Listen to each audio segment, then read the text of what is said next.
Hello. आज का अपना टॉपिक है ट्रॉमेटिक निमोथोरेक्स या उरोविद्रधि भी कहते हैं इसको। तो इसमें हम ये पॉइंट कवर करेंगे: intro, causes, types, clinical feature, investigation, treatment. So हम इंट्रो से स्टार्ट करते हैं। तो ये एक्चुअली एससीक्यू के लिए आते हैं क्वेश्चन, एमईएचएस के यूनिवर्सिटी के क्वेश्चन पेपर्स में।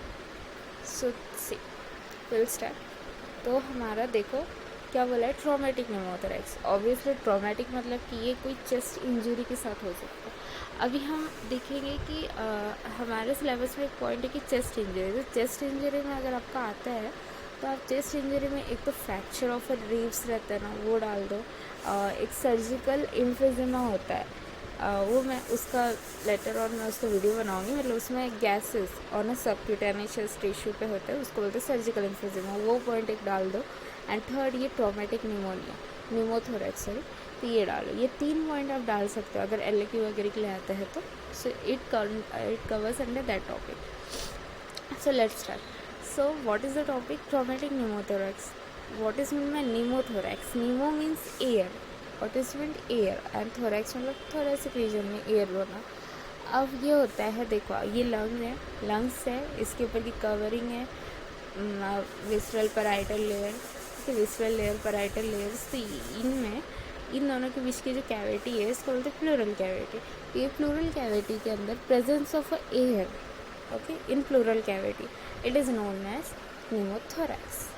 ओके, समझ गए, सीधी सी बात है। अब ये कैसा, इसमें एयर कहाँ से आती, क्यों आती, तो इसके बेसिस पे अलग से टाइप्स है इसके।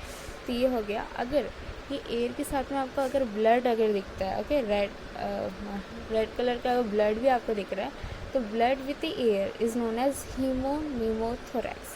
Haemo means blood and pneumo मतलब एयर, तो फिर ब्लड एंड एयर। अब इसके कॉजेज़ में हम क्या बोलेंगे कि कॉजेज़ तो इसका जनरल कॉजेज़ ट्रॉमेटिक के मतलब इंजरी होंगी, चेस्ट इंजरी हो गया, रप्चर हो गया, कुछ भी। तो injury is the main most common cause of निमोथोरेक्स।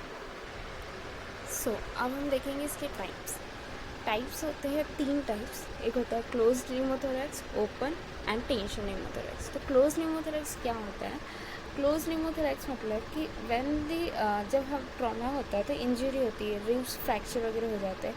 तो फ्रैक्चर्ड रिब की वजह से अगर इंजरी अगर लंग्स पे हो रही है या वहाँ पे वाउंड हो रहा है या इट विल गेट ट्रॉमा और lacerated, okay, due to that ribs.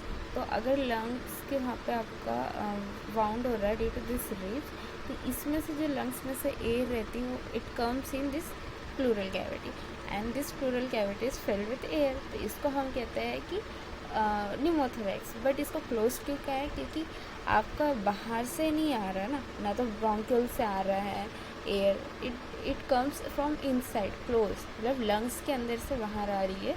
कहाँ? सिर्फ इतनी जगह में। सो इसलिए इसको हम क्लोज निमोथोरेक्स कहते हैं ना। Second one is the open pneumothorax. तो ओपन निमोथोरेक्स मतलब क्या होता है? अब देख लो ये लंग्स है, अब यहाँ समझो अभी हमारा चेस्ट है, ये पेशेंट का चेस्ट वगैरह ऐसे है, कुछ ज़्यादा ही बड़ा हो गया। तो चेस्ट पे अगर यहाँ पे आपको वाउंड हुआ है, कुछ भी जख्म लगी है और वो बहुत गहरी है, तो उसमें से एयर तो पास हो सकती है ना, पेशेंट के एयर जा सकती है। तो this air reaches into this. तो ये एयर जो है through the wound, when the air reaches in the pleural cavity, it is known as the open pneumothorax. Okay, इसमें 2 टाइप्स होते हैं, suction pneumothorax and non suction. एक suction air suck करती है, ये जो प्लूरल कैविटी में जो है, तो air will suck from the wound. और non suction directly it enters अगर डीप वाउंड है तो। ऐसे 2 होते हैं ना। Third one is the tension pneumothorax. और टेंशन निमोथोरेक्स क्या होता है? देखो अब ये हो गए ब्रोंकल्स, वहाँ से आ रहे हैं इनटू द लंग्स, ओके। अब हो रहा है कि अगर दिस ब्रोंकल्स व्हेन लैसरेटेड, अगर लंग्स नहीं, यहाँ पे कैसे रहता, यहाँ पे हमने देखा था कि रिब्स की वजह से लंग इंजरी हुई थी, तो इसलिए वो वहाँ रह रहा था। अब यहाँ पे अगर लैसरेटेड लंग्स रही, तो ये जो हमारा air entry from the bronchioles रहती है, तो वो लैसरेटेड लंग्स में से इट विल गोज टू यहाँ प्लूरल कैविटी। अब क्या होता है कि वो एयर तो इसमें से इधर आ ही जाती है, but it can't reaches back. Okay, ये दिख रहा है आपको, तो वो अंदर नहीं वापस, मतलब उसका इंस्पिरेशन होता है but it can't be expiration नहीं होता, तो इसलिए यहाँ पे एयर बन के रह जाता है। सो इसलिए हम इसको बोलते हैं टेंशन। टेंशन की वजह से प्रेशर, वहाँ पे बहुत प्रेशर क्रिएट हो जाता है, बिकॉज एयर आ जा रही है but it doesn't reaches backward. So इसलिए उसको वहाँ पे टेंशन, वहाँ पे एक प्रेशर क्रिएट हो जाएगा, इसलिए हम उसको टेंशन निमोथोरैक्स कहते हैं। अब हम देखेंगे क्लिनिकल फीचर्स। क्लिनिकल फीचर्स, अब आप देखो ट्रॉमा हो गया, लंग में इतनी प्रॉब्लम्स आ गई है, तो ऑब्वियसली डिजनिया तो होगा। लंग्स क्या है, तो सबसे पहले आप डिजनिया लिख दो ही, सांस लेने में तो प्रॉब्लम आनी ही आनी है। उसके बाद आप देखो कि पेन रहेगा, पेशेंट को इंजरी हुई है ना, तो पेन तो रहेगा। पेन की वजह से वैगस वगैरह स्टिमुलेटेड, तो पेशेंट शॉक में भी जा सकते हैं, है ना। तो वो हम याद रखेंगे कि इंजरी है, शॉक में तो जा ही सकता है। फिर वहाँ पे कैसे होता है, इंजरी होने की वजह से पेशेंट साइनसिस में भी जा सकते हैं। फिर उसके में एक मेन सिम्टम्स हमें देखेंगे निमोथोरैक्स में, हाइपर रेजोनेंस। अब रेजोनेंस साउंड कब आता है, जब एयर प्रेजेंट होती है ना, एयर प्रेजेंट होती है लंग्स में। तो अब यहाँ तो पूरी भाई, यहाँ तो सब लंग्स में एयर भरी वाली है ना, तो यहाँ पे रेजोनेंट कैसे रहेगा, हाइपर रहेगा। सिर्फ रेजोनेंस साउंड नहीं रहेगा, यहाँ पे आपको हाइपर रेजोनेंस साउंड आपको देखने को मिलेगा। उसके बाद में absence of a breathing absence, हम ऑस्कल्ट करने के बाद हमें देखने को मिलेगा कि ब्रीदिंग तो वहाँ बंद हो गई है। सो इट इज़ आपको तुरंत देखना है। फिर उसके बाद में एक और साइन है इसकी, apex breads towards the opposite side. तो ये अपेक्स ब्रेड, अगर समझो यहाँ निमोनिया हुआ है, तो ये जो अपेक्स ब्रेड है वो इस साइड में चला जाएगा, टूवर्ड्स द लेफ्ट साइड। तो ये शिफ्ट होता है, तो ये एक साइन रहता है, तो ये आपको आराम से इसमें दिख जाएगा। एक्सरे, चेस्ट एक्सरे रहता है, चेस्ट एक्सरे में आपको दिख जाएगा। एक तो ये ऐसे ट्रकिया रहती है, निमोथोरैक्स में ये थोड़ा सा शिफ्ट रहता है।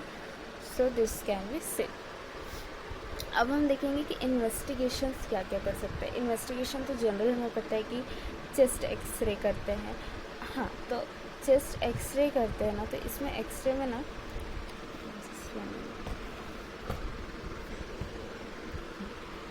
एक्सरे में हमें ना एक ब्लैक शेडो दिखती है, मतलब जो उसकी ट्रांसलेंसी है ना, तो वो ज़्यादा ब्लैकिश कलर की होती है। अगर सपोज ये लेफ़्ट साइड अगर अफेक्टेड है ना, निमोथोरैक्स मतलब क्या एयर है, वो कहीं भी आ सकती है ना, ऐसे नहीं कि सिर्फ यहाँ प्लूरल कैविटी में है ना, मतलब प्लूरल कैविटी में ही रहता है, बट हमें एयर ऐसे दिखेंगे। ये जो एरिया है बहुत ज़्यादा ब्लैकिश दिखेगा, और यहाँ रीव्स वगैरह भी इतनी नहीं दिखाई देती है। जहाँ आप इस साइड का एक्सरे अगर देखोगे ना, तो यहाँ रीव्स भी आपको विजिबल रहेंगी एंड होगा ब्लैकिश कलर, बट यहाँ एक ऐसे रहती है, आप गूगल पे आप फ़ोटो देख सकते हो, ऐसे रहेंगी तो डायरेक्ट स्ट्रेट रहता है। फिर इसके लिए आप CT स्कैन कर लो, अपना नॉर्मल CT स्कैन कर लो। फिर क्या कर सकते हैं आप, MRI कर लो, फिर MRI हो जाएगा। तो this type of investigation we can do. फिर हम ट्रीटमेंट देखेंगे। अब इसमें ट्रीटमेंट में ना तीनों में अलग, जैसे 3 टाइप्स के हमने बताया ना, तो लोबर अगर क्लोज निमोनिया है ना, क्लोज निमोनिया, तो क्लोज निमोनिया में उन्होंने बोला कि इंटरकोस्टल ट्यूब से आप एस्पिरेशन वगैरह कर लो, एयर को निकाल लो, इंटरकोस्टल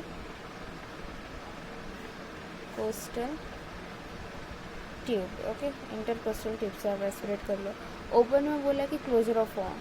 अब ओपन निमोथोरैक्स है, वाउंड की वजह से एयर आ रही, तो आप वो वाउंड को पहले सुचर कर देना भी। फिर उसके बाद में टेंशन निमोथोरैक्स है, तो इसमें आप क्या कर लो, water seal drainage and thoracotomy करना है।